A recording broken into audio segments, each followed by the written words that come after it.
자, 아까 이제 다 못 끝냈습니다. 맞아, 끝내고 다음으로 갈 텐데, 등록 취소라는 게 있습니다. 등록 취소는 부동산 사장님인데 법을 위반해 가지고 등록이 잘리는 경우죠. 아까 잠깐 예를 들었던 그 초과 보수, 그것도 등록 잘릴 수 있는 사유입니다. 관청에서는. 그러면 등록 취소되면 3년간이나 떠나 있어야 돼. 그러니까 등록 취소도 큰 불이익을 당하는 거예요. 3년 동안 일 못해요. 다른 일 하셔야 돼. 또 예외 같은 게 있는데 이런 것들은 이제 나중에 공부합니다. 그 다음에 영업정지가 있어요. 보통 이제 다른 뭐 노래방이나 이런 것들은 영업정지라는 말을 쓰는데 우리 중개업소는 업무정지라고 표현해요. 같은 뜻이에요. 그러면 정지를 먹으면 정지 먹은 기간 동안 사장님은 일 못해요. 정지 먹는 사유 중에 이제 가장 대표적인 사유를 예를 든다면, 예를 들어서 계약서에다가 사장님은 계약서 썼을 때 도장을 찍거든요. 책임지겠다는 도장이에요. 도장을 의무적으로 찍게 돼 있어. 안 찍죠? 계약서에다가 혹시 빼먹었죠? 그러면 어떻게 돼요? 업무정지. 업무정지도 길면 6개월이에요, 이것도. 그러니까 만약에 사장님이 도장을 안 찍어서 영업정지 3개월이요. 그러면 3개월 동안은 문 닫아놔야 돼요. 그러니까 이 내용을 보면 쉬운 게 정지 먹으면 정지 먹은 그 기간 동안만 결격자예요. 이거든. 취소당하면 취소당한 때부터 3년 흘러야 돼요. 취소당했다 그러면 3년 지나야 된다는 뜻입니다. 그래서 큰 틀은 그렇게 해요. 어렵지 않아요.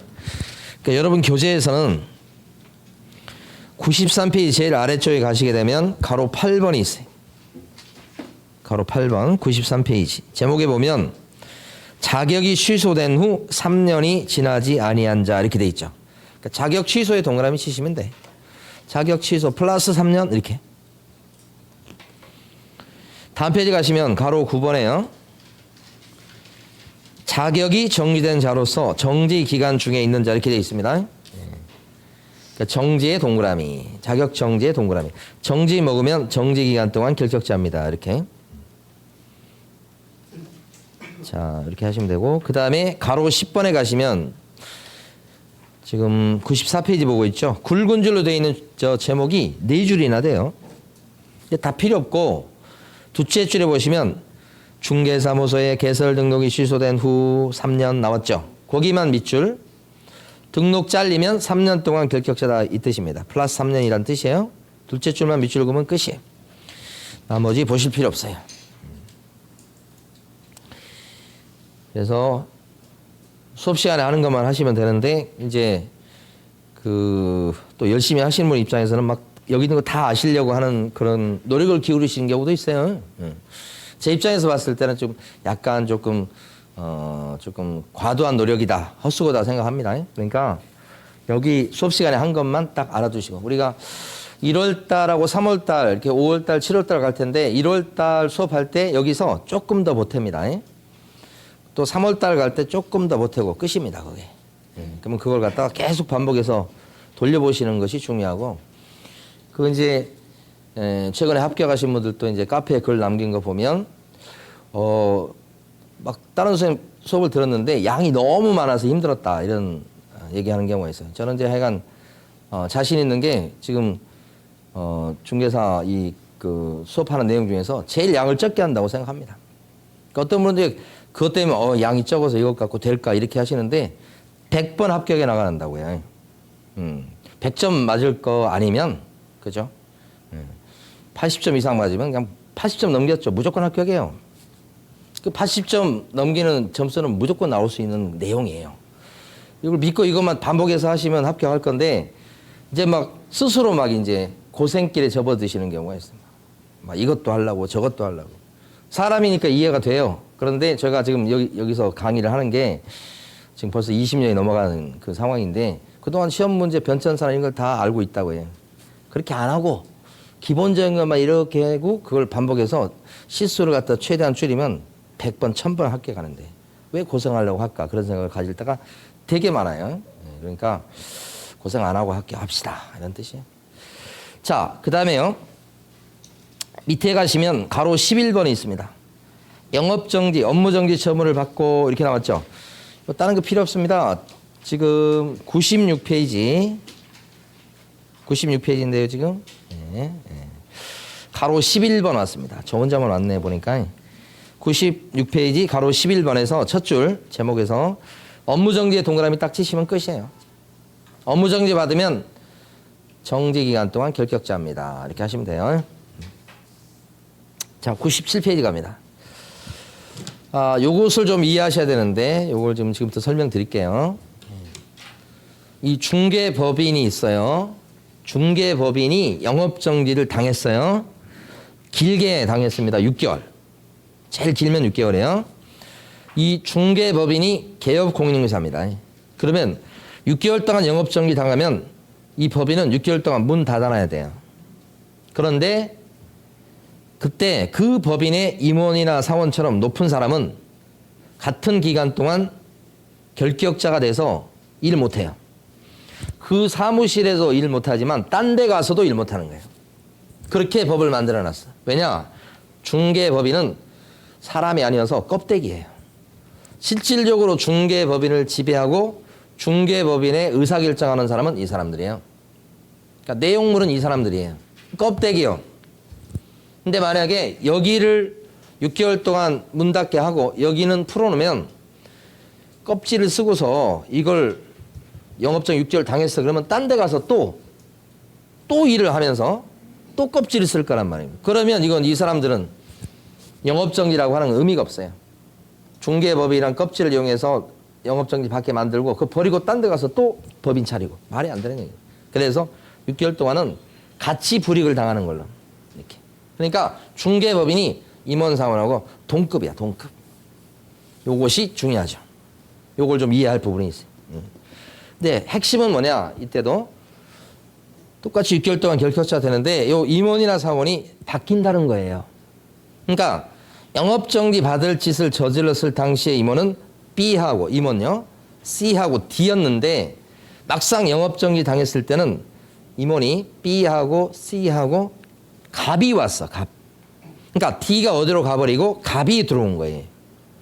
이러면 중개법인이 영업정지 6개월 당했을 때 6개월 동안 같이 결격자가 되는 양반은 요 B, C, D냐 아니면 B, C 갑이냐 아니면 B, C만 되는 거냐 이런 것이 이제 이해될 부분이에요. 출제는 여기가 출제된다기보다는 여기가 출제되는 거예요. 어떨 것 같아요? 누가 6개월 동안 같이 결격자가 됩니까? 누가? B, C, D겠습니까? B, C 갑이겠습니까? 아니면 B, C만 되겠습니까? 여기서 사유 발생 당시는 영업정지 받을 만한 그 행위를 했을 때입니다. 그럼 갑 입장에서는 요때 들어와가지고 한 일주일밖에 안 됐는데 중개법인이 영업정지 당했으니까 갑 너도 6개월 동안 일 못해. 그러면 갑은 어떻게 했어요? 억울하겠죠. 그러지 않겠어요? 그래서 갑은 집어넣으면 안 되는 거예요. 그래서 우리 법은 잘못을 저질렀을 당시에 임원들이 그렇다.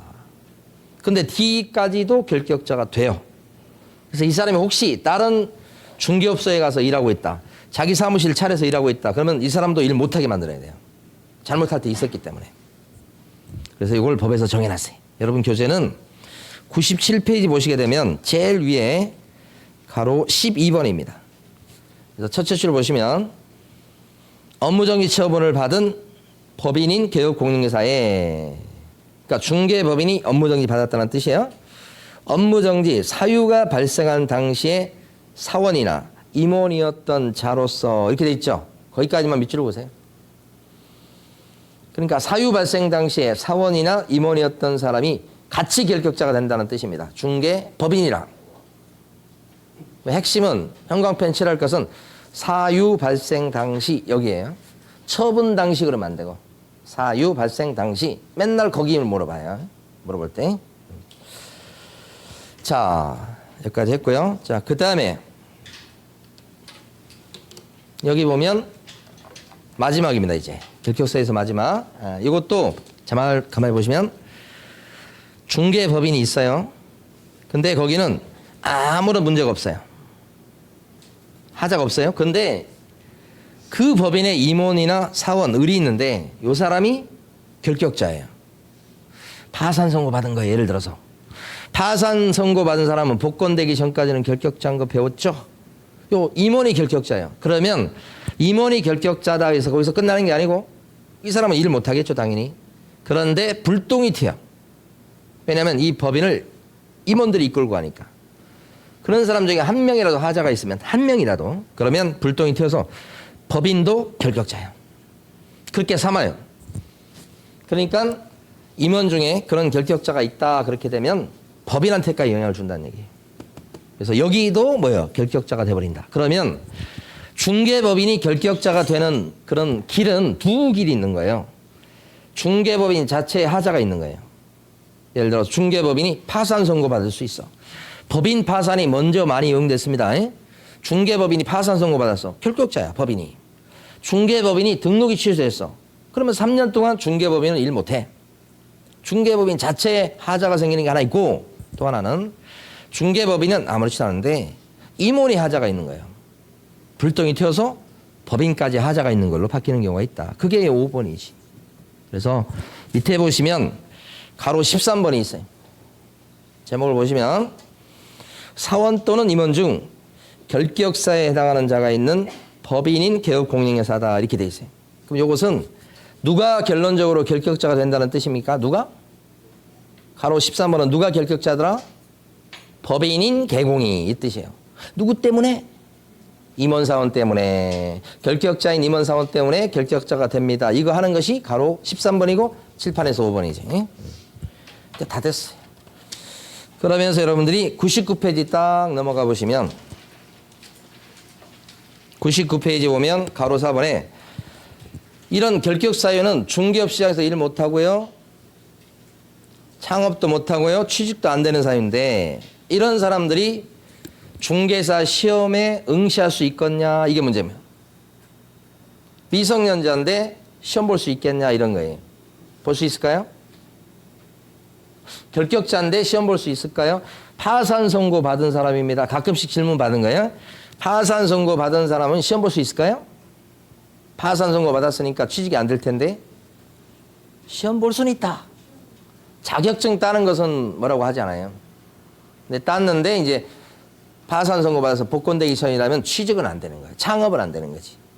그래서 첫 줄, 두째 줄, 가로 4번의 첫째 줄, 두째 줄 앞부분까지 밑줄입니다. 결격사에 해당되는 자일지라도 원칙적으로는 시험에 응시가 가능하다까지 밑줄. 그래서 미성년자도 시험 볼 수 있고 파산자도 시험 볼 수 있고 막 그런 거예요. 근데 동그라미 2번 가보시면 유일하게 결격자이면서 시험을 못 보는 사람이 딱 한 명 나와요.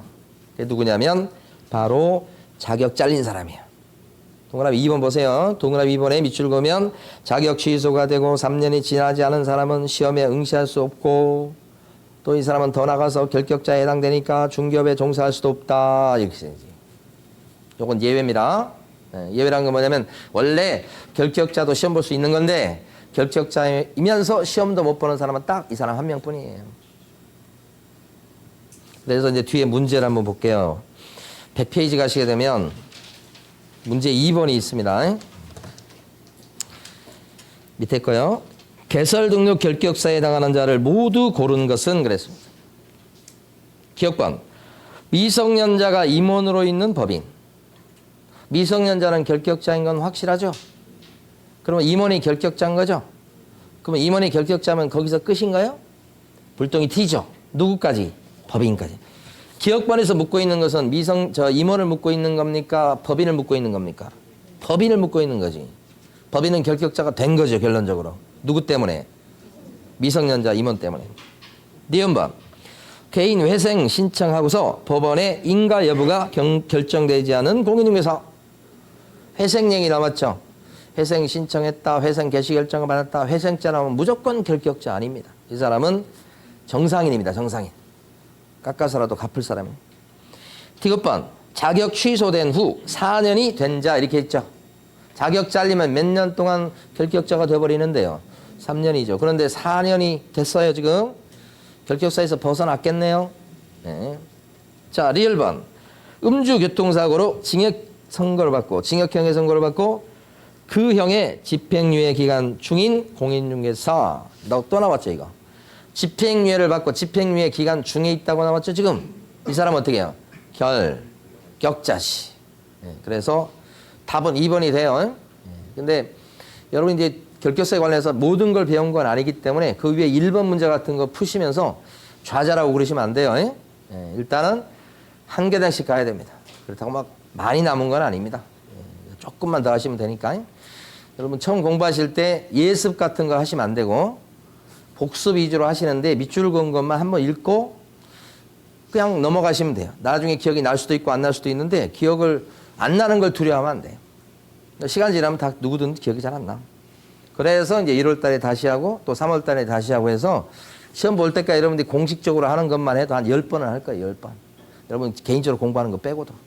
그러니까 자꾸 반복해서 익히시면 되니까 이 까먹는 걸 두려워하시면 안 돼요. 어떤 사람은 까먹을까 봐 공부 안 하신 분도 계셔. 그러면 되겠어요? 어차피 잊어먹을 건데 뭐 공부해서 뭐 하냐고 하면서 언제 공부할 거예요? 자, 107페이지 가보십니다.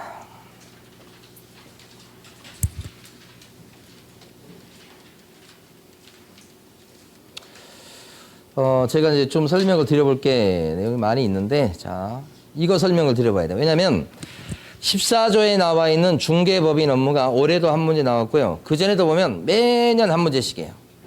나중에 가면 14조에 나와 있는 요 7가지 업무를 암기까지 하셔야 돼요. 근데 지금 단계에서는 14조에 나와 있는 업무가 어떤 업무인지를 여러분들이 조금 이해하시면서 아, 요런 게 있구나라고 들으시면 돼요.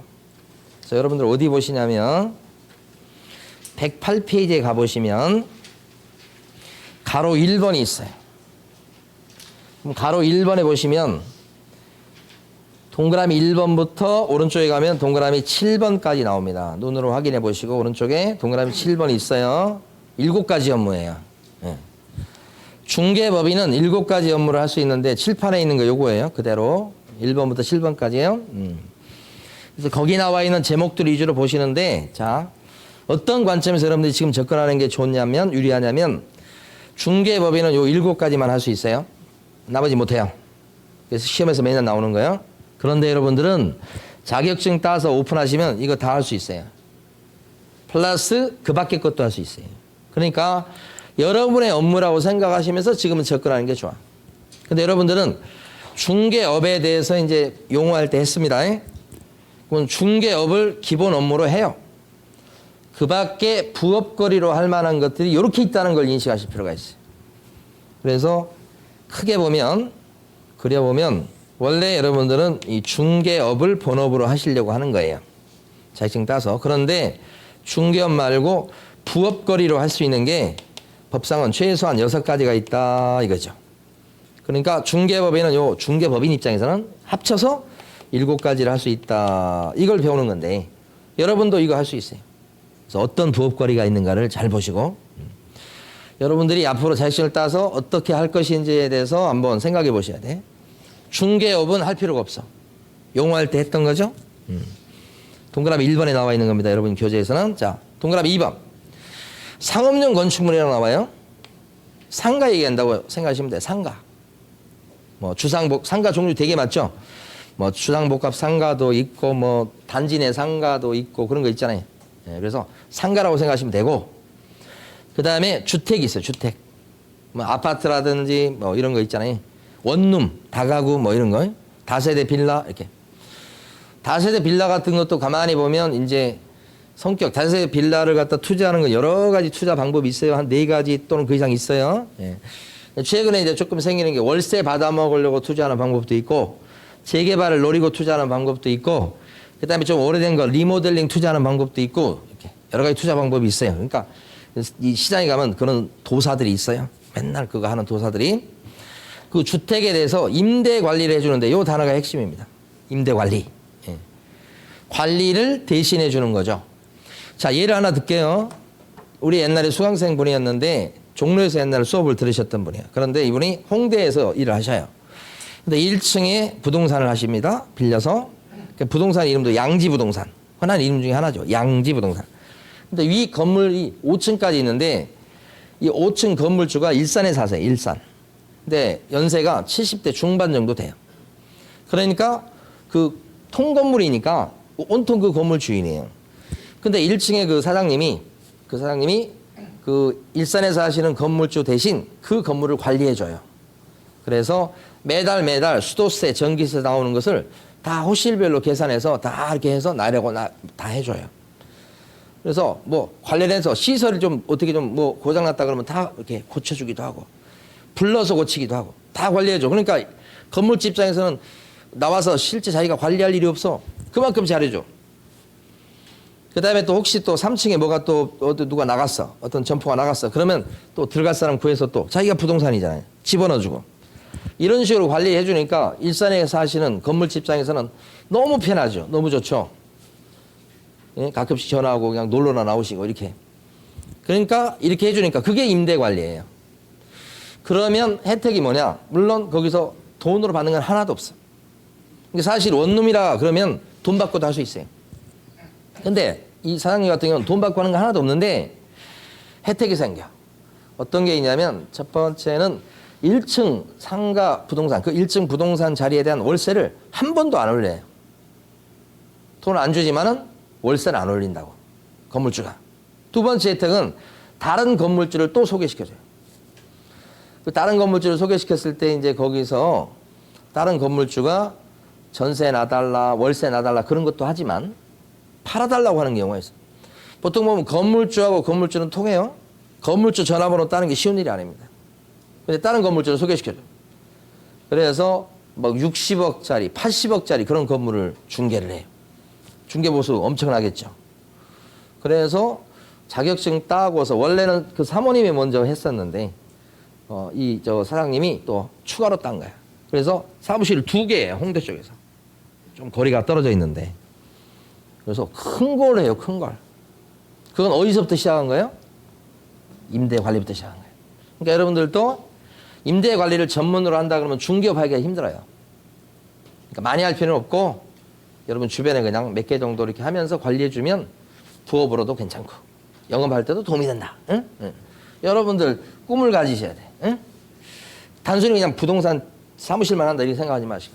자, 그 다음에 세 번째가 뭐냐? 부동산의 이용, 개발 및 거래에 관한 상담이에요. 이 컨설팅이에요. 상담이 컨설팅이니까. 부동산에 대한 컨설팅이지. 자, 많은 경우 중에 어떤 경우가 있냐면 건물을 갖고 있는 건물주가 내 건물에 이제 월세 수입이 들어오고 막 그래야 될 텐데 이게 지금 보니까 그게 부진해. 대표적으로 고시원을 갖고 있는 사람들. 고시원이 이제 원룸이라든지 뭐 아주 센 오피스텔 이런 데 치여요. 그러니까 사람들이 고시원 같은 경우는 자기 방에 취사 시설이 없는 게 단점이에요. 그러니까 사람들이 잘 안 들어오고 공실이 생기고. 그러니까 수익률이 확 떨어지고.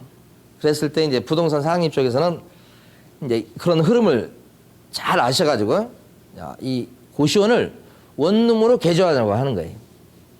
개조하는데 비용도 들어가고 법적 절차도 필요하겠죠. 그런 것을 상담해 주는 거예요. 가르쳐 주는 거예요. 사장님 이거 비용 얼마 들어가는데 그 비용 나중에 빼고도 남는다고 팔아먹을 때도 비싸게 팔 수 있다고 하면서 컨설팅을 해주는 거예요. 그런 거 하시게 되면 큰 돈을 벌 수 있어요. 응? 이건 큰 돈을 벌 수 있다는 직접적인 얘기는 할 수 없지만 응? 이건 컨설팅은 큰 돈을 만질 수 있는 그런 분야예요. 그러니까 단순 중개만 한다고 생각하시면 안 돼. 자, 그 다음에 네 번째가 의뢰인의 의뢰에 따라 이렇게 되어 있습니다. 손님의 부탁을 받아서 자, 요거 해줄 수 있어. 도배나 이사업체 소개. 도배나 이사업체 소개다. 그러면 중개해줬는데 매수인이 계약서에 2장 찍고서 여러분 사장님한테 얘기한다고요. 내가 이제 이사 올 텐데 언제 올 건데 여기 좀 싹 고치고 들어오고 싶다 그래. 그래서 요거 인테리어 업체 좀 소개시켜 달라고 그래. 그럼 여러분 어떻게? 소개시켜 줄 수 있겠죠? 아는 인테리어 업체가 한 군데도 없어. 지금 개업한 지 얼마 안 돼가지고. 그럼 어떻게? 물어봐. 그 괜찮은 인테리어 업체 있냐고 물어봐. 여러분한테. 그럼 여러분 뭐라고 대답해야 돼? 있다고 대답을 해야지. 제가 처음에서 잘 모르겠고요. 이딴 식으로 얘기하면 안 되고 있다고 하고 그때부터 알아보기 시작해도 100번 알아보는 거예요. 그래서 소개시켜줘. 그럼 인테리어 업체가 이제 공사를 따서 이제 뭐 몇천만 원짜리 공사를 딸 수 있잖아. 예, 그러면 어떻게? 인테리어 업체가 나중에 공사 끝나고 나서 가만히 있을까? 뭐 들고 올 것 같은데? 자, 이런 것들도 부업이에요. 어? 이건 말고도 많이 있죠, 사실은. 응? 그렇게 이해하셔야 됩니다. 도배나 이사업체 소개. 그 다음에 5번 보면 여기 비워놨는데 시험에서 중요해서 이제 비워놓은 겁니다. 그런데 여기가 부동산 사장님이야. 개업 공인중개사를 대상으로 해서 중개업의 경영 기법이나 경영 정보의 제공이라고 나오는데 경영이란 말이 2번 나와요. 이걸 앞으로 우리는 경영 컨설팅이다 이렇게 부를 거예요. 그러니까 중개업소 사장님을 대상으로 해서 경영 컨설팅을 해서 어떻게 중개업소를 운영하는 게 좋을지에 대해서 조언을 해주는 거예요. 그동안의 자기의 경험을. 근데 이렇게 하는 경우는 현실적으로 좀 찾아보기 힘든데 대표적으로 이런 영업을 하면서 하는 데가 프랜차이즈 업종이에요.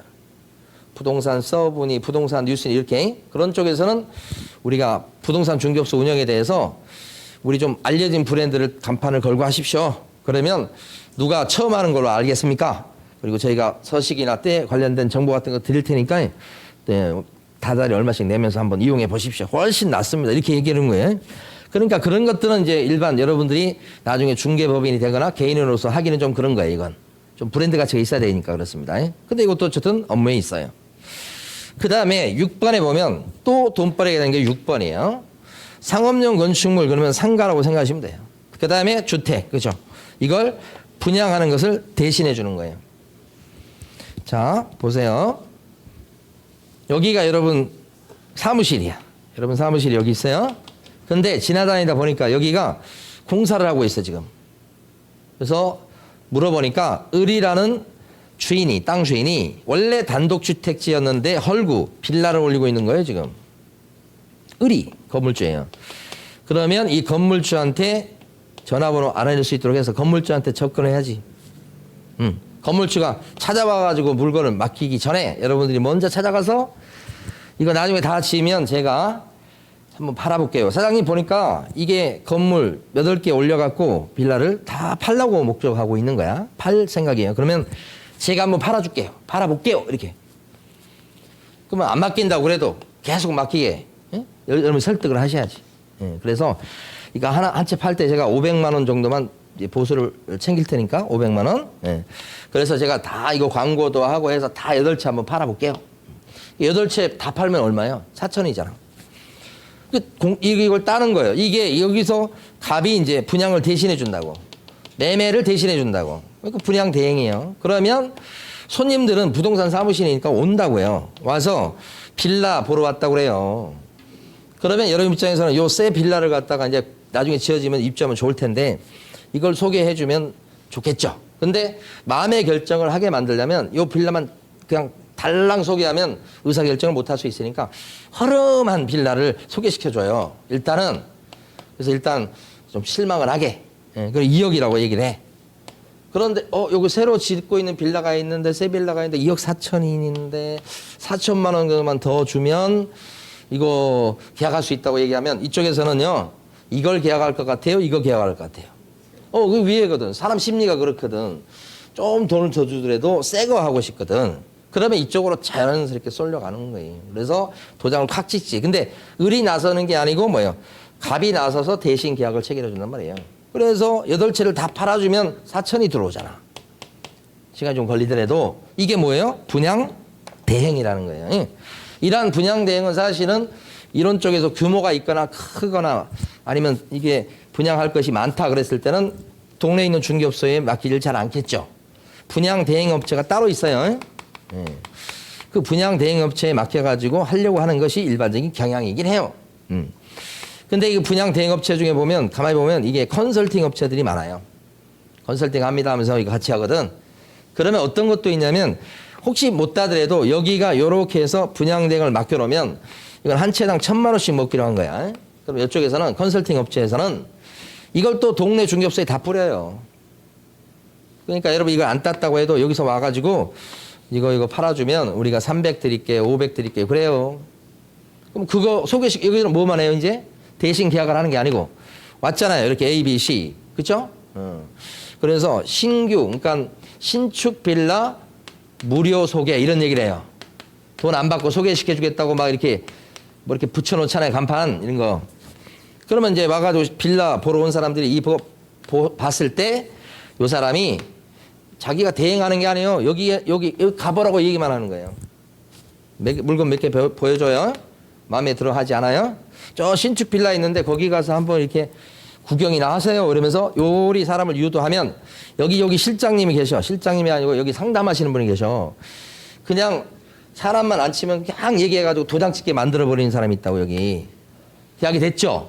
그러면 무료지만 여기서 300만 원이 쫑쫑쫑쫑 해서 요리 뒤로 요리 가. 이게 이 사무실에서 월세 80만 원 내면서 영업을 한다고 지금. 응? 근데 이거 300만 원 들어왔어. 리베이트가. 괜찮은 거 아니에요? 중개만 꼭 생각하지 마시라고. 이 컨설팅 업체하고 연결돼가지고 300만 원 하고. 그러니까 제가 아시는 분도 옛날 종로에서 수업 들으셨던 분인데 저쪽 구로구 쪽에서 하시는데 혼자 하셔요. 너무 행복해 하세요. 일단 80만 원 월세 이거 한두 건 하면 다 낼 수 있으니까 광고비 좀 들어가더라도 리스크가 잘 없어요. 그래서 자신이 좀 노력해가지고 이런 것도 하고 중개도 하고 이렇게 해서 하면 그냥 괜찮아요. 우리가 또 몇 살까지 살 건데 120살까지 살 거 아니에요? 자, 요건 분양대행은 아니에요. 이건 소개고 요쪽 맡아서 하는 게 뭐예요? 분양대행이다. 어쨌든 간에 여러분 교재에서는 요게 어디에 있냐면 거기 108페이지 동그라미 5번에 있죠? 108페이지 동그라미 5번 상업용 건물 및 주택의 분양대행이라고 써진 거. 지금 단계에서는 제목만 필요합니다. 자, 제일 마지막에 이제 오른쪽 페이지 가면 동그라미 7번이 있어요. 동그라미 7번 보시면 여기 뭐가 나오냐면 경매 나오죠, 경매? 경매요. 법원 경매를 얘기합니다. 자, 빚이 있는 채무자의 재산을 강제로 매각해서 채권자들이 돈을 받아가는 걸 경매. 경매는 월요일부터 금요일까지 오늘 또 내일 또 전국에 58개 법원에서 진행이 된단 말이에요. 그래서 경매 사건과 관련해서 여러분들이 나중에 민법 시간에 배우는 주택임대차 보호법, 상가건물 임대차 보호법에 관련된 판례들이 대부분 경매에서 나온 판례들입니다. 민법에서 나온 판례라고 생각하시는 거 되게 많더라고요. 경매입니다, 경매. 민법 시간에 배운 판례 중에 상당수가 경매에서 나온 판례들이에요. 법원 경매, 뭔지 아시겠죠? 그 다음에 공매라고 있어요. 공매는 조금 낯설 수 있어요. 근데 이게 뭐냐면 종류가 많아요, 공매가. 공개 매각의 줄임말이에요. 공개 매각. 이 공매라고 하네요. 공매하는 곳의 대표적인 경우가 어디냐면 유명한 데가 자산관리 뭐예요? 공사예요. 자산관리 공사를 갖다 영어로 하면 캠코라고 불러요. 캠코. 거기서 공매를 하는데 이것도 종류가 많아요. 가장 대표적인 공매가 뭐냐면 자, 갑이라는 사람이 있습니다. 그런데 이 사람이 세금 있죠. 세금, 조세, 세금을 안 내요. 체납한다고 그래요. 그러면 세무서에서 갑의 재산을 어떻게 해요? 세무서에서는 압류를 하지요. 세금을 걷어야 되는데 세금을 안 내니까요. 재산이 있으니까 그걸 압류를 해요. 세무서에서. 예? 종부세 안 낸다고 압류할 수도 있어요. 부가가치세 안 내니까 압류할 수도 있고 그래요. 이 세무서는 국세를 걷는 데잖아요. 그래서 압류를 했어. 그러면 이걸 어떻게 걷냐? 강제적으로 세금을 걷는데 압류한 이 부동산을 갖다가 자산관리공사에 던져줘요. 그러면서 이것을 강제로 팔아달라고 부탁을 해요. 누가? 세무서가. 그러면 자산관리공사가 세금 안 낸 이 사람의 재산을 갖다가 강제로 매각을 해줘요. 그래서 집중적으로 계속 이걸 공매 처분해요. 그러면 누가 들어와서 낙찰을 받겠죠? 그 사람이 낸 돈이 또 나오겠죠? 예? 그 돈 가지고 세금을 걷어가는 거예요. 그러니까 세금을 안 낸 사람의 부동산을 강제로 팔아서 걷어간다. 이것을 압류 부동산 공매라고 그래요. 대표적인 거죠. 그러니까 공매 물건이 그런 게 나왔을 때 그것을 소개시켜주는 걸 알선이라고 그래요. 소개. 괜찮으니까 들어가 보세요. 이렇게 소개시키는 걸 알선. 대리는 뭐예요? 대리. 받아주는 거예요. 대신. 그러니까 소개는 단순히 뭐예요? 아, 이거 괜찮아 보이니까 한번 들어가 보세요. 이게 알선이고요. 대리는 뭐예요?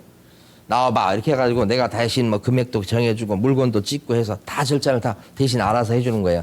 대리가 더 힘들겠죠? 또 신경도 많이 쓰이고, 알선은 뭐예요? 저기 가봐. 이렇게 이것밖에 안 되는 거니까. 그죠? 그러면 업무가 4개입니다. 자, 정리합니다. 경매 물건인데 소개시키는 거. 경매 물건인데 받아주는 거. 벌써 2개죠? 공매 물건인데 소개만 시키는 거. 공매 물건인데 받아주는 거. 그래서 업무가 4개예요, 4개. 근데 아무래도 이제 경매 건수, 경매 물건이 되게 많은 거예요. 공매보다는. 그리고 보통은 이제 대리를 원합니다. 받아주는 걸 원해요. 그러면 경매 입찰 대리를 하면 돈을 얼마나 버느냐? 예? 볼 때 그게 감정가의 1% 정도를 실제 보수로 받아요. 감정가의 1% 받는 게. 그럼 만약에 아파트가 있어요. 근데 경매 넘어갔어요. 감정가가 10억짜리예요. 근데 뚝뚝뚝 떨어져서 예를 들어서 7억의 낙찰을 받아주게 되었어요. 이렇게 받아준다는 건 대리했다는 뜻입니다. 그러면 7억에 받아줬다 그랬을 때 이걸 받아준 개업 공인중개사는 보수를 얼마 받느냐? 얼마 받는 거예요, 결국. 얼마 받습니까? 감정가 1%라고 써져 있잖아요, 지금. 이거 감정가 아닌데. 이게 감정가죠. 떨어진 가격이 감정가가 아니고 원래 감정가죠. 이거의 1%는 얼마예요? 1억까지는 아니고 1,000만 원이지. 1억이면 금방 다 부담돼 버려요. 1,000만 원, 1,000만 원도 적은 돈이 아니죠. 그래서 여러분 나중에 자격증을 따시면 중개업을 요것만 한다 그럴 수도 있어요, 물론. 그게 또 주가 될 수 있어요. 예. 그래도 충분히 뭐 먹고 사는데 문제 없지만 될 수 있으면 이제 상황이 어떻게 바뀔지 모르니까 임대 관리 뭐 이런 거 예? 등등 그 밖에 또 플러스 또 하여간 기회가 될 수 있는 거 할 수 있는 것들은 좀 같이 해보면 도움이 되지 않을까 뭐 이런 거예요. 자, 그래서 일단 중개법인은 뭐 7가지를 봤어요. 나중에 가시면 이제 암기도 하시면서 시험에서 이렇게 나와요, 저렇게 나와요. 그런 것들은 이제 1월 달부터 하면 됩니다. 일단 기본적으로 어떤 게 업무에 들어가는지를 봤어요. 자, 그 다음에 이제 가보실게요. 쭉 넘어가셔서 121페이지 가봐요. 121페이지 가보십니다.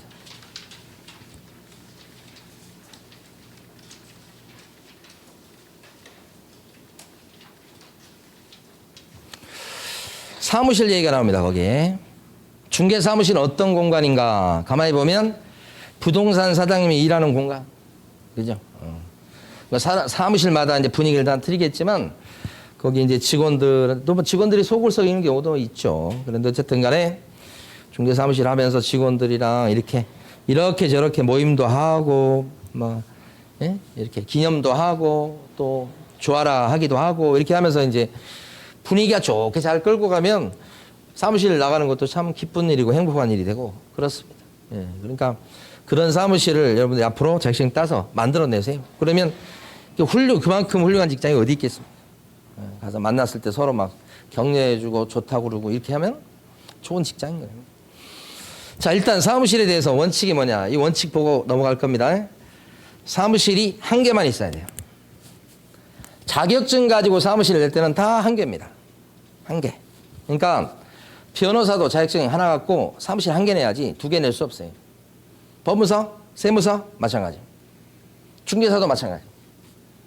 안경사도 마찬가지. 안경사도 안경점을 자격증 하나 갖고 안경사가 국가 자격증이래요. 들어보니까 그 자격증 하나 가지고 안경점포 하나 내는 거예요. 2개 내고 그러면 좋겠지만 법적으로 안 된다는 거예요. 자격증 하나에 사무실 하나. 그래서 2개의 사무실을 설치하는 건 법에 어긋나는 거예요. 한 명의 자격증 소유자가 2개의 사무실을 내면 문제가 있겠죠. 어떤 문제가 있냐면 몸뚱아리가 하나야. 2군데 사무실을 갖다가 커버하면서 일해야 돼. 그런 사람도 물론 있을 수 있겠지만 시간 지나면 어떨 수 있냐면 사무실 한 곳 이런 것을 밑에 직원들한테 맡겨서 일도 하고 계약서 쓰고 이렇게 맡겨버릴 가능성이 있는 거예요. 그러면 그 직원은 등록이 안 된 양반인데 계약서 쓰고 이렇게 되니까 법 위반이 될 수 있죠. 그래서 사무실은 무조건 한 개다. 그래서 여기 보시면 그림에 개업공인중개사 갑에 사무실이 여기 하나 있어요. 그런데 비좁아. 근데 옆에 점포가 비어있어. 옆에 점포를 얻었어 이렇게. 그러면 사무실이 한 개입니까? 2개입니까? 옆에 점포인데 옆에. 한 개입니까? 2개입니까? 어떻게 해요? 판단이 안 서버려요? 2개예요, 2개. 바로 옆에 있어도 사무실은 별개로 보는 겁니다. 2개. 그러면 등록이 취소될 수 있어요, 법상. 등록 취소 이런 제재를 받고요. 그 다음에 형사처벌입니다. 1년 이하의 지역이나 1천만 원 이하의 벌금 이렇게요. 그러니까 옆에 둬도 안 되는 겁니다. 그런데 이제 이런 건 있죠. 옆에 점포를 얻어가지고 이 벽을 튼단 말입니다. 없애버려요, 벽을. 하나의 공간으로 써요. 터서. 그러면 어떻게 돼요? 한계입니다. 단지 내 상가 같은 경우에 면적이 한 4평, 5평 이 정도밖에 안 되는 그런 분양 평수가 있어요. 그것 갖고는 부동산 사무실 하기가 힘드니까 점포 2개를 분양 받죠. 그래서 터서 같이 쓰는 경우 있죠. 그런 경우는 한계라고 봐야지 314호, 315호라고 해서 2개라고 볼 수는 없는 거라고요. 그러니까 벽이 막혀 있지 않으면 터져 있으면 한계 이렇게 되죠. 근데 참 세상은 참 다양해서 진짜 애매한 경우는 어떤 경우냐면 벽을 트담한 경우가 생겨요. 중간에. 그래서 쑥쑥 왔다 갔다 하게. 예? 문이 없이도. 그러면 이건 1개에 2개. 어려워요, 판단하기가. 그래서 국토부에 질의를 넣어보니까 국토부에서 뭐라고 그러냐면 관청에서 알아서 적절하게 판단하시기 바랍니다. 이게 답변이에요. 판단하기 힘들다는 거죠. 그래서 그런 건 시험 문제 안 나옵니다. 근데 나중에 여러분들이 현업을 하시면서 현장 가보시면 그런 케이스들을 보게 될 거예요. 애매하죠. 그 다음에 많이 보이는 건 어떤 거냐면 사무실이 저 뒤에 안 좋은 곳에 위치하고 있어요. 월세가 뭐 50만 원짜리예요. 근데 거기에 손님이 안 온단 말입니다. 그래서 도로변에 조그맣게 요게 점포를 얻어요. 정말 코딱지만하게. 거기다 간판 걸고 거기서 맨날 앉아 있어요. 뭐 손님이 오죠. 오면 뭐요? 차 내드리고 뭐라고 하면서 요리 끌고 들어와요. 요리. 그러니까 실제 영업 장소는 여기죠. 그런데 접근성 이런 걸 통해서 이렇게 사무실 1개입니까? 2개입니까? 2개입니다. 코딱지만 해도 2개입니다. 이게. 여기 걸리는 거예요. 2개. 심각한 문제인데 사실은 여러분들이 지금 졸 때가 아닌데. 제가 아는 수강생 중에 한 분은 강남에다가 사무실 냈는데 비싸고 1층에 자리가 없는 거예요. 그래서 지하에다가 사무실을 냈어요. 근데 사람은 올라가는 것도 싫어하지만 내려가는 것도 싫어해요. 지하에 부동산이 있는 경우는 좀 드물어요. 굉장히 드물어. 2층에 있는 것도 드물지만은. 그래서 이 사람이 1층에다가 여기 원래 주차장 자리예요. 주차장. 거기에다가 조그만 공간을 만들어냈어요. 이렇게. 주차장 공간에다가. 거기서 이제 앉아 있어. 그래서 손님이 오면 여기서 그냥 상담하는 척 하다가 끌고 내려오고 이렇게 똑같이. 사무실 1개예요, 2개예요? 이거 2개예요, 이거 2개. 그래서 본인 얘기로는 이렇게 할 수밖에 없다는 거예요. 그런데 이제 제일 어려울 때가 언제냐면 단속반이 떴을 때. 단속반이 떴다 그러면 어떻게 해야 돼요? 빨리 숨어야지, 밑으로. 문 걸어 잠가 버려야지, 못 들어오게. 그때가 조금 좀 행동이 빨라야 되고 좀 그거 외에는 뭐 별 그건 없다고 그러더라고요. 자, 그런데 이렇게 사무실 2개 설치하면 안 돼요 했더니 우리 대한민국 사람들은 또 창조적인 파괴 활동을 하잖아요. 어떻게 하느냐. 사무실 1개야. 저 월세 50만 원짜리에다가. 근데 분양 사무실 앞에다가 파라솔을 치고 앉아 있어. 갑이. 앉아서 이거 뭐 하는 거예요? 바람 쐬고 있는 거예요, 지금? 아니잖아. 여기서 열심히 손님들한테 명함 뿌리고 막 앉아서 설명도 하고 뭐 이러고 있다고. 자, 그러면 이중사무소 사무실 2개입니까? 1개입니까? 1개예요, 2개예요, 이거? 사무실. 1개, 2개 아니죠. 이게 사무실이지. 이거 사무실이요? 아니지. 그래서 이런 것은 영업장소가 2군데 나오는 것임에도 불구하고 이것 갖고 단속을 못해요. 그래서 부랴부랴 만든 게 밑에 조문이에요. 법은 특징이 뭐냐? 법은 뒷북이에요, 뒷북. 예상해서 미리 만드는 경우는 잘 없어요. 다 일이 벌어지면 그 다음에 뭐예요? 뒷북 치는 거예요. 그래서 임시 중개 시설물을 설치하면 안 된다고 법을 만든 거예요, 이게. 그래서 이것은 옮길 수 있는 거예요. 이동이 가능한 걸 얘기하는 거예요. 사무실이 있는데 여기 뭐예요? 파라솔을 치고 있어. 천막을 쳐놓고 여기서 앉아 있어. 떴다방 같은 거 생각하시면 돼요. 그 다음에 컨테이너 박스 갖다 놓고 앉아 있어. 컨테이너 박스도 들어서 이동할 수 있잖아요. 이런 것일 때는 이거. 제재는 똑같아요. 다 등록 취소예요. 형사처벌이 이거. 차이가 뭐예요? 여기는 못 움직이는 공간. 고정된 공간이고 밑에는 움직이는 거지. 그래서 영업장소가 2군데 나오면 안 되기 때문에 지금은 이것도 다 걸리는 거예요. 이게. 두 개 다. 예? 예. 여러분이 흔히 들어보는 떴다방 있잖아요. 떴다방. 떴다방을 제 기준에서 분류하면 두 종류예요. 떴다방이. 떴다방 중에 한 가지는 어떤 거냐면 옛날 제 아는 사장님이 미금령에 사무실이 있어. 응? 사무실이 있는데 고길이 이쪽 개발이 되면서 거기 땅 거래가 많이 되니까 거기 가가지고 컨테이너 갖다 놓고 앉아 있어. 떴다방이 그것도. 근데 근거지가 있는 떴다방이지. 미금역에 사무실이 있으면서 고길이 땅 지역에 컨테이너를 갖다 놨으니까 이건 근거지가 있는 떴다방이고, 이런 근거지가 없이 그냥 전국을 천막을 치고 돌아다니면서 하는 떴다방도 있죠. 응? 그래서 풀 다 뜯어먹으면 단대로 옮기는 유목민처럼 하는 데 있잖아요. 그건 진짜 떴다방이지. 그런 두 번째 떴다방은 무등록 중개업자예요. 앞에 첫 번째 떴다방은 사무실이 있는데 컨테이너 갖다 놓고 하는 것은 무등록은 아니고 이거지. 법 위반이에요, 그것도. 무등록 중개업자 그런 형태의 떴다방이 더 크게 처벌받지. 3년 이하의 적이나 3천만 원의 벌금이에요, 거기는. 유목민처럼 돌아다니는 사람들은.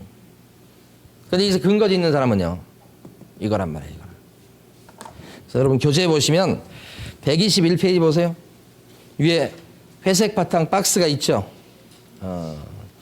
거기 3조에 나와 있는 동그라미 1번과 동그라미 2번을 밑줄 그으시면 돼요. 됐어요. 자, 그 다음에 밑에 보시면 조금만 더 보고 쉬도록 하겠습니다. 가로 3번 가보세요. 가로 3번.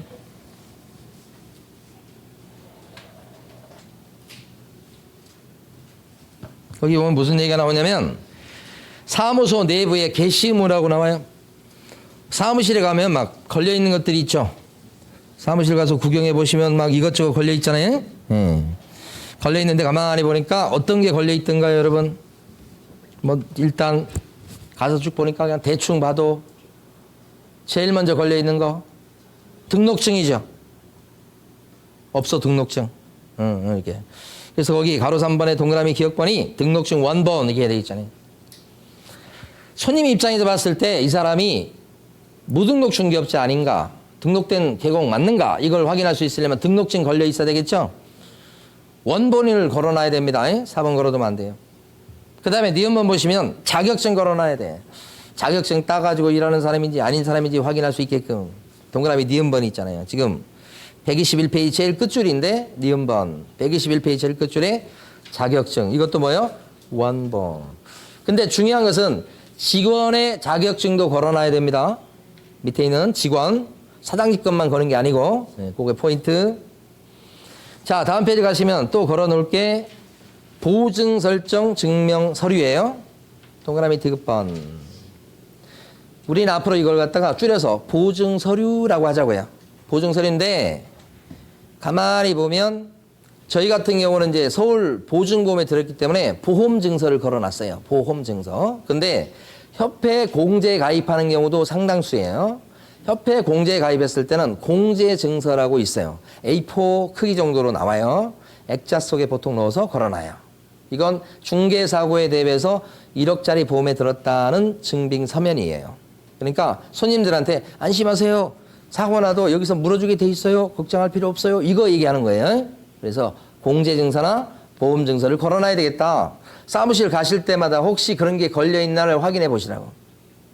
과거에는 이런 걸 잘 안 걸어두고 막 그래서 문제가 많이 돼서 단속을 많이 했었어요. 근데 지금은 이제 막 지금 거의 다 잘 알아서 걸어놓기 때문에 큰 문제는 없어요. 자, 리얼번. 마지막에 보면 중개보수 실비의 요율 및 뭐라고 돼 있습니까? 한도액표라고 돼 있죠. 그게 줄여서 뭐예요? 요율표. 우리 앞으로는 요율표 하자고요. 요율표를 걸어놔야 돼. 왜냐? 손님 입장에서 봤을 때 자기가 요거 얼마에 거래했는데 중개보수는 얼마 정도를 갖다가 자기가 부담해야 되는지 계산할 수 있게끔 그걸 걸어놓으라고 하는 거예요. 그래서 옛날에도 보면 사무실에 걸어놓을 게 네 가지가 있는데 제일 잘 안 걸어놨던 게 요율표예요. 왜요? 손님들이 알면 별로 좋을 게 없어요. 잘 안 걸어놔요. 걸어놓은 사람도 걸어놨다고 하더라도 잘 안 보이는 곳에만 걸어놓고 막 그랬었어요, 옛날에. 예, 그래서 옛날에 제가 봤던 것 중에 어떤 게 있었냐면 중개사무실 하면서 어떤 가게가 있냐면 쌀 가게를 같이 하는 경우 있었죠. 저희 동네 옛날 강동구에도 그런 게 있었고 요 윗동네에서도 본 적이 있어요. 부동산 사무실인데 옆에가 뭐야? 쌀 가게야. 예. 뭐 양곡 소매업 뭐 이런 얘기 하잖아요. 그런데 가보니까 유일표가 없는 거예요. 어디냐고 물어보니까 바로 그 쌀가마 뒤에 있어요. 뒤에. 어떻게 보겠어요 그걸. 그래서 옛날에는 그런 걸 단속을 하고 막 그랬었던 시절이 있는데 지금은 이제 잘 걸어 놓습니다. 그러니까 문제가 없죠. 예. 자, 그런데 요 네 가지를 걸어놔야 되는데 이거 빼고는 걸어놔야 될 의무가 없어요. 자, 그러면 여기다가 어떤 사무실 가니까 졸업증명서를 걸어놨어요. 졸업증명서를. 법 위반이에요, 아니에요? 아니지. 걸어놔라 이런 건 최소한 요 네 개는 걸어놨어야 된다는 뜻이고 그 밖의 것은요. 걸어놓든지 말든지예요. 무슨 뭐 컨설팅 과정 수료증 이런 거 걸어놨어요. 막 금딱지 붙어 있는 거. 법 위반이에요, 아니에요? 아니에요. 경매 과정 수료증 막 붙여놨어요. 막 법 위반이에요, 아니에요? 아니지. 예. 그러니까 최소한요 네 개는 걸어놔라 이거지. 그럼 여러분 나중에 이제 사무실 꾸밀 때 어떻게 해요? 이 네 가지는 걸어놓고 그 밖에 뭐요? 뭐 좀 번쩍번쩍 거리는 건 다 걸어놓으셔야 돼. 왜요? 손님한테 주는 인상이 틀리거든. 예.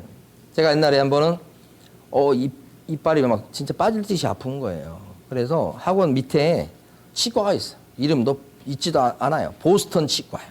뭐 보스턴 무슨 치대를 나왔다나 어쨌다나 하면서 막 해놨어.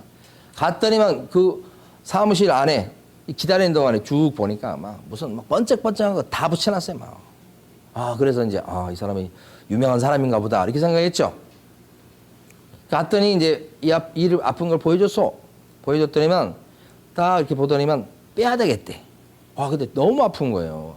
음식을 못 씹을 정도로. 빼야 되겠다. 그렇게 하니까 어떻게 해요? 지금 몇 개 남지 않은 이빨인데 그것까지 뽑으라고 하니까.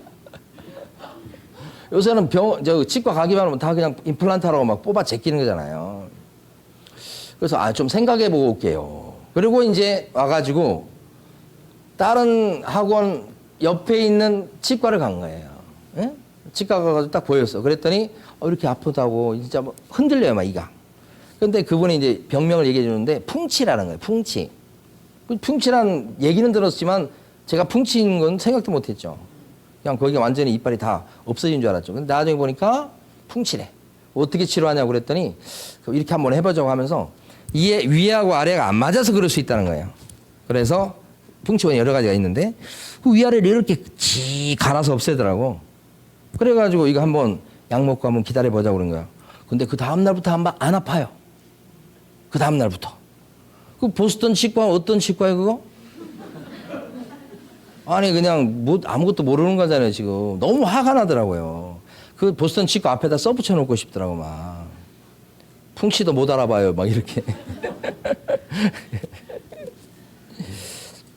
그랬거나 어쨌거나 여러분들은 사무실을 갖다가 예쁘게 꾸미시고 거기에 또 막 좋은 것들은 다 걸어놓는 게 좋다 이런 뜻이죠. 자, 그 다음에 조금만 더 하고 쉬겠습니다. 자, 뭐냐 밑에 보시면 가로 4번에 사무소 명칭 얘기 나왔죠.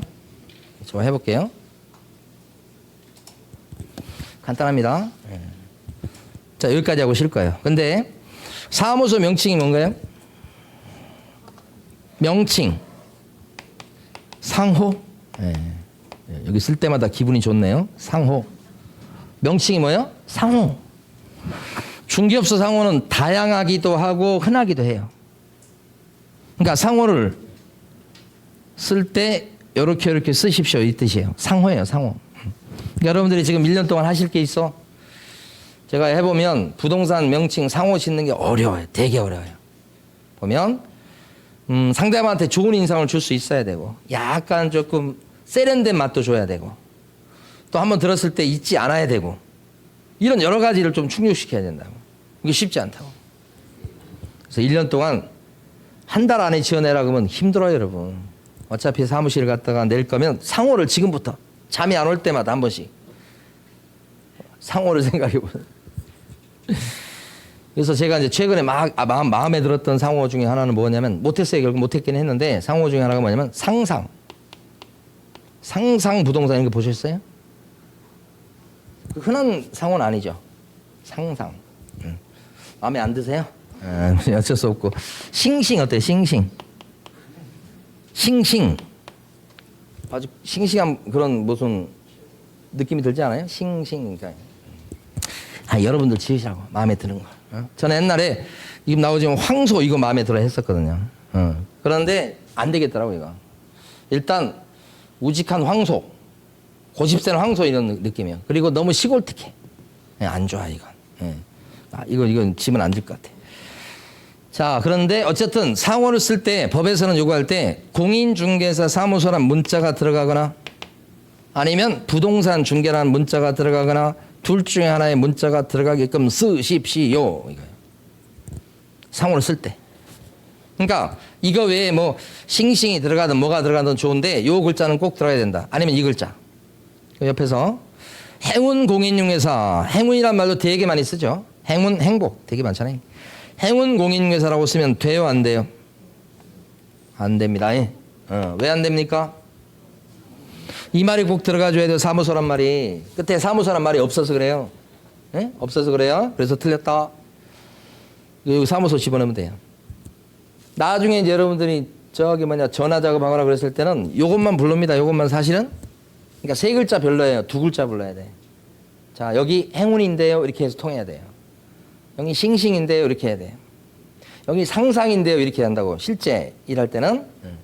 근데 이게 상상을 못했던 이유가 옆에가 삼성부동산이 있었어요. 삼성. 불러보니까 삼성하고 상상이 잘 이게 구별이 안 가.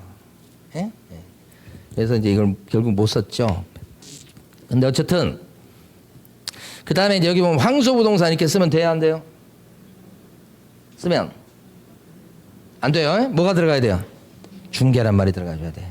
그러니까 황소부동산 중개사무소 그건 괜찮아. 이게 중개란 말이 빠지면 안 되고 빠지면 과태료 큰 처벌은 아니에요. 자, 세 번째 세계부동산사무소 이렇게 쓰면요. 돼요, 안 돼요? 이렇게 쓰면 안 돼요. 왜 그래요? 부동산이란 글자가 들어가서 살려지려면 뭐예요? 뭐가 들어가야 되고 중개 이런 글자 들어가야 되고 사무소란 글자를 살리려면 앞에가 뭐가 와야 돼요? 공인중개사란 말이 와야 되겠죠? 그래서 이건 안 되는 거예요. 그러니까 만약에 근데 세계부동산 중개사무소 이렇게 되면 되고 세계부동산 중개사무소 그러면 되고 이해되시죠? 이 둘 중에 하나의 문자가 꼭 들어가야 된다 이 말입니다. 이건 어쩐지 보세요. JK 부동산 컨설팅 중개 사무소 이렇게 쓰면요. 돼요, 안 돼요? 저거 명칭 사용 의무를 지킨 겁니까? 네.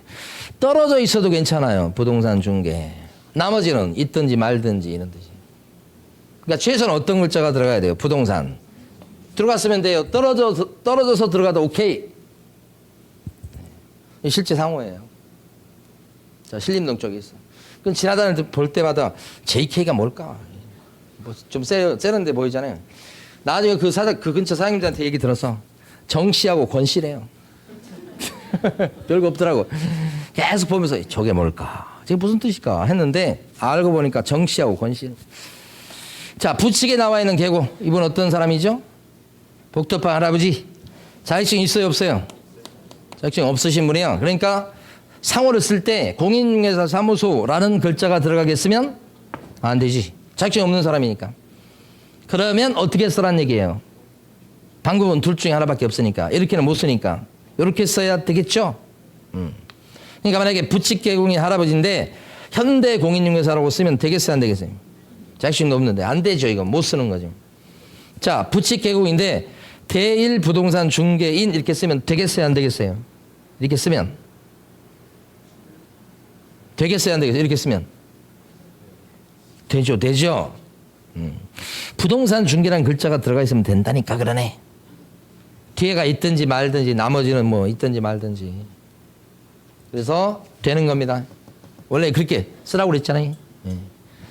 그 내용을 우리 교재 122페이지 보시게 되면 가로 4번에 동그라미 1번에 첫째 줄하고 둘째 줄까지 문자란다. 밑줄 긋는 거예요. 가로 4번에 동그라미 1번. 둘째 줄까지 밑줄 그었죠. 그 다음에 이제 넷째 줄을 보시면 다만 부칙상의 개업 공인중개사는 나온 거 있죠. 공인중개사 사무소라는 명칭을 사용할 수 없다까지 밑줄. 그러면 됐어요. 거기까지 하면 딱 밑줄입니다. 가로 4번에 동그라미 1번 거기까지 봤습니다. 자, 쉬겠습니다.